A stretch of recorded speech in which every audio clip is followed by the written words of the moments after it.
Rise and shine, my mothers and my brothers. Long time no car chat, truck chat. It's a great day today. I had a great sleep. Did you have a good sleep? Sleep is so important. Several things you never compromise on. A mattress, shoes, sleep. Honestly, if those three things are aligned, most likely you're going to have a good day. It sounds superficial, but I'll tell you what, if one of those things is off, not right, then your day isn't right. I haven't done a morning rise and shine video in maybe, it's over 2 years. So I'm glad I have a chance to do that. No daybreak show today.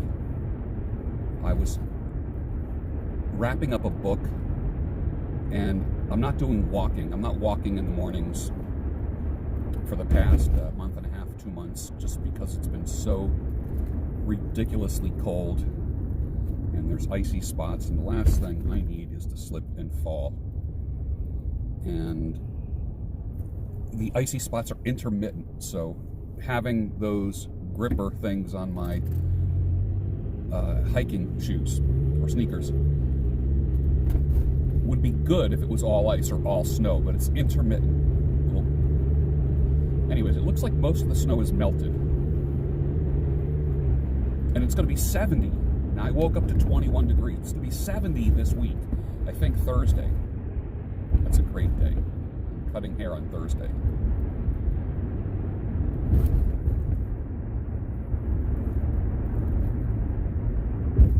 So basically, you're just driving with me on the way to work. Look at this. I mean, it's 6 o'clock in the morning. It seems like it's brighter. When I'm looking at the camera right now, it looks like it's brighter, but it's really not. Cloudy day today. Little patches of blue sky. A lot of traffic. You know, it's amazing when I look at the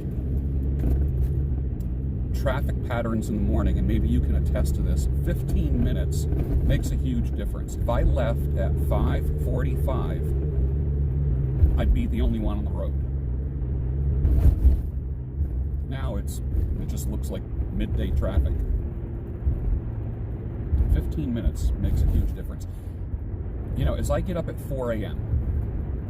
and maybe Thursday, I think it's going to be, I don't know how cold it is going to be in the morning. I might start my walks again on Thursday. But getting up and having that time to yourself is so important. Insanely important.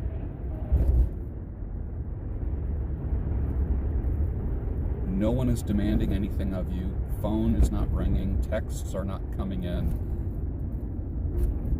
I set my phone to do not disturb from 8 o'clock at night till 5 in the morning, even though I get up at 4.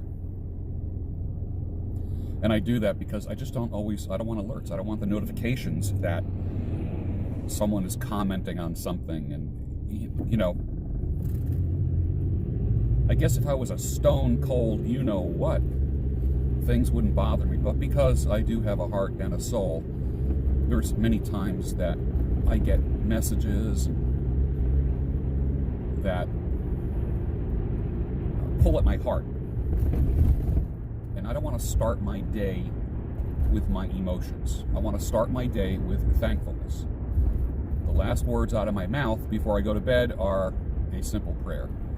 The first words out of my mouth in the morning are a simple prayer. What a great way to start the day, especially if you got a good night's sleep. Especially, when I say mattress, I also mean pillow as well. I still have to do that pillow video. I tried a lot of different pillows, and I settled on 2 pillows. It's hard to narrow things down to one.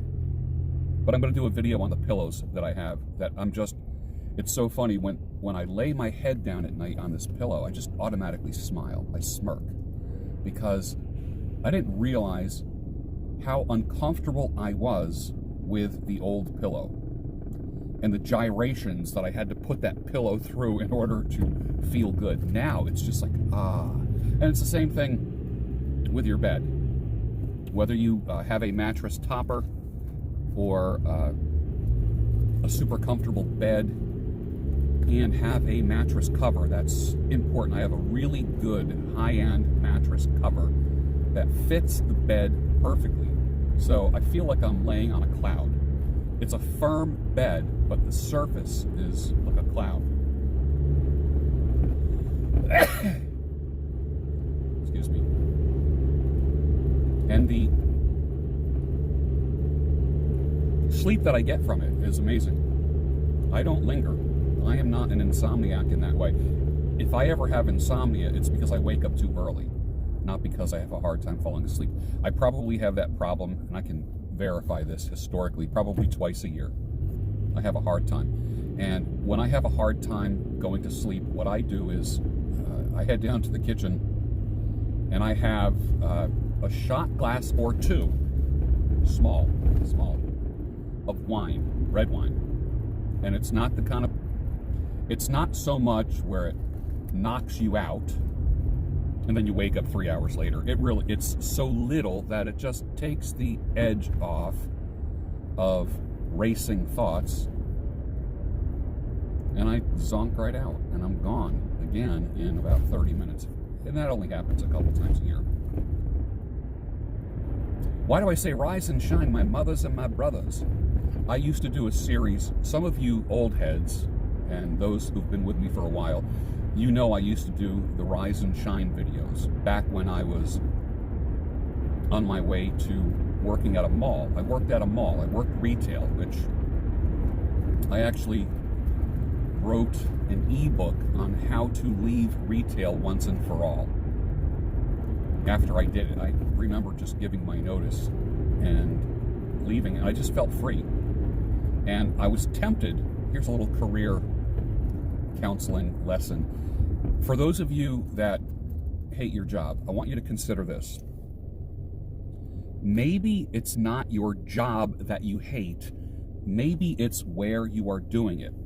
I was cutting hair full-time in a mall back in 2016, so that was 5 years ago. 2016, 2017. And it was an offer I couldn't refuse because the salon that I was working at, where I had a private men's grooming studio, just basically it was like a barber shop in a salon. That's what it was. For those that want to make fun of private grooming studio, and many have already done that. It's like a barber shop in a salon. So I'm not hanging out with all the girls, and it's not girly. And I'm playing Frank Sinatra, and you smell the Pinard Clubman powder. You can smell the shaving soap that I use. I mean, you walk in, it just smells like a manly environment, whereas in the salon area, it's different. If you've been in a salon, you're hearing everyone else's conversations. My little quote-unquote studio barbershop in the salon is just a very private thing. Anyways, I had that back in, I don't know, 2015, 2016 at a salon, and then the owner's husband was cheating on his wife. They were co-owners of the salon, and they broke up. They divorced. And of course, the salon went away too at that point. And I was given very little notice that the salon was closing. And what happened was, just as a spontaneous reaction, I applied at a place called the Art of Shaving. It was in the King of Prussia Mall. And boom, literally, like the next week, like the salon closed, and then literally, like within a couple days, I was working full-time at the Art of Shaving with a salary, which was great, because you never get a salary when you cut hair. Everything is commission. I had a salary, full benefits, all that kind of stuff. But it was in a mall. I hate malls, so I had to kind of suck that up a little bit, and was working in a retail world where there was music playing in the hallways, you know, like in the mall area, the open area, music. And then there was music playing in the store itself, which there was a retail portion, then a small barbershop. And I just had, it was just noisy. There was never My goal is to help people relax when they get their haircut. People don't come to me just for a haircut, they come to me for the experience. So we're talking my career now, my trade. You know, I have a profession and I have a trade, and both I love. And I just hated being what I call a retail zombie. It just reminded me of, that's like when I was watching The Walking Dead, and you see these hordes of zombies just, you know, like walking slowly through the streets, you know, and like for that 30 minutes before the mall opens, you just see this horde of mall employees. And I am not a retail kind of guy. And I thought myself, oh my gosh, I'm becoming a retail zombie. And I hated it. Oh my Lord. But I loved cutting hair. I loved what I did, but I hated where I was doing it. Initially, I thought it was like really cool and super high end. They've since closed. Art of Shaving, I think, only has a couple stores open. If I'm not mistaken, they had over 80 stores. I think they were purchased by Procter & Gamble or Gillette or something like that. I don't know. I don't know the history.